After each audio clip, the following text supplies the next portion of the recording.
ಇವತ್ತಿನ ಒಂದು ಅಧಿವೇಶನಕ್ಕೆ ಸಂಬಂಧಪಟ್ಟಂತೆ ಆದ್ರೆ ನೀವು ಸ್ಟಾರ್ಟಿಂಗ್ ಹೇಳಿದ್ರೆ ಅಂದ್ರೆ ಪ್ರತಿನಿತ್ಯ ನೀವು ಭಗವಂತನ ನಾಮಸ್ಮರಣೆ ಮಾಡಿ ಮತ್ತೆ ಒಂದು ನೈವೇದ್ಯ ಅನ್ನೋದು ಮಾಡಿ ಅಂತ ಹೇಳಿ. ಓಕೆ.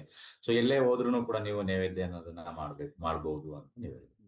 ಸೊ ಈಗ ನಾವು ಮನೇಲಿರಲ್ಲ, ಹೊರಗಡೆ ಹೋಗ್ತೀವಿ. ಸೊ ಆ ಒಂದು ಸಮಯದಲ್ಲಿ ಯಾವ ರೀತಿ ನೈವೇದ್ಯನ ಮಾಡೋದು? ಯಾಕೆಂದ್ರೆ ನಿಮಗೆ ಗೊತ್ತಿದೆ, ಈಗ ನಾವು ಮನೆಯಲ್ಲಿ ಅಡಿಗೆ ಮಾಡಿ ನೈವೇದ್ಯ ಮಾಡಕ್ಕಾಗುತ್ತೆ. ಬೇರೆ ಕಡೆ ಹೋದಾಗ ಹೆಂಗೆ ನೈವೇದ್ಯ ಮಾಡ್ಲಿಕ್ಕಾಗುತ್ತೆ?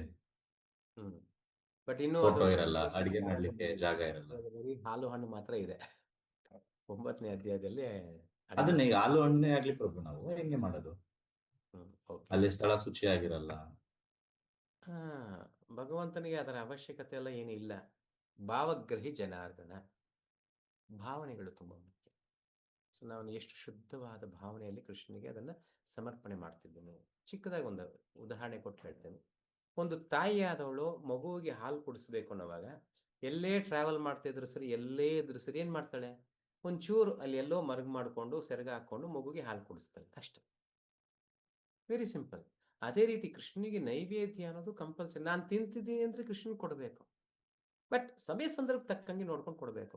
ಸರಿ, ಭಗವಂತಂದು ಏನು, ನಾನು ಎಲ್ಲೋ ಟ್ರಾವೆಲ್ ಮಾಡ್ತೀನಿ, ನೀವೆಲ್ಲೋ ಇರೋ ಜಾಗ ಅಲ್ಲ, ಟ್ರಾವೆಲ್ ಮಾಡೋ ಟ್ರೈನಲ್ಲಿ ಟ್ರಾವೆಲ್ ಮಾಡ್ತಿದ್ದೀನಿ, ಜೋಬಲ್ಲಿ ಒಂದು ಚಿಕ್ಕ ಫೋಟೋ ಇಟ್ಕೊಬಹುದು.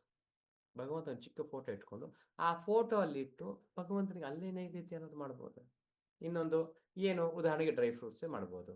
ಒಂದು ಚೂರು ಬಾದಾಮಿನೋ ಗೋಡಂಬಿನೋ ಏನೋ ಒಂಚೂರು ನಾಲ್ಕು ಇಟ್ಟರು ಸಾಕು. ಬಟ್ ಆ ಭಾವನೆ ಅನ್ನೋದು ಇರಬೇಕು. ಪ್ರತಿದಿನ ನನ್ನ ಭಗವಂತ ನೈವೇದ್ಯ. ಅಂಡ್ ತುಳಸಿನೂ ಅಷ್ಟೇ.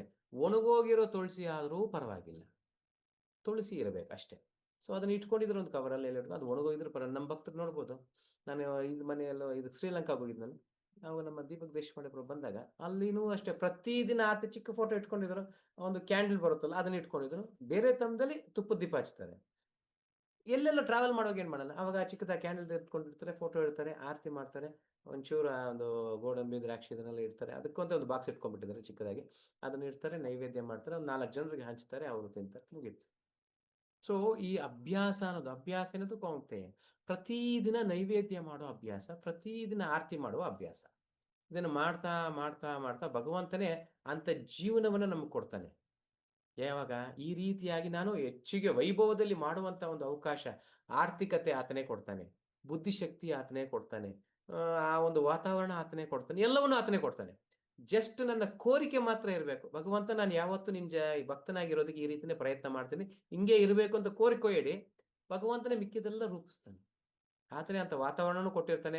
ನಿಮಗೆ ಭಕ್ತರ ಸಾಂಗತ್ಯನೂ ಆತನೇ ಏರ್ಪಾಟ್ ಮಾಡ್ತಾನೆ. ಅಷ್ಟು ನನ್ನ ಕೋರಿಕೆ ಮಾತ್ರ ಗಾಢವಾದ ಕೋರಿಕೆ ಇರ್ಬೇಕಷ್ಟೆ. ಓಕೆ. ಹರೇ ಕೃಷ್ಣ ಪ್ರಭು. ಧನ್ಯವಾದಗಳು. ಸೊ ಇನ್ನೊಂದು ಪ್ರಶ್ನೆ ನನಗೆ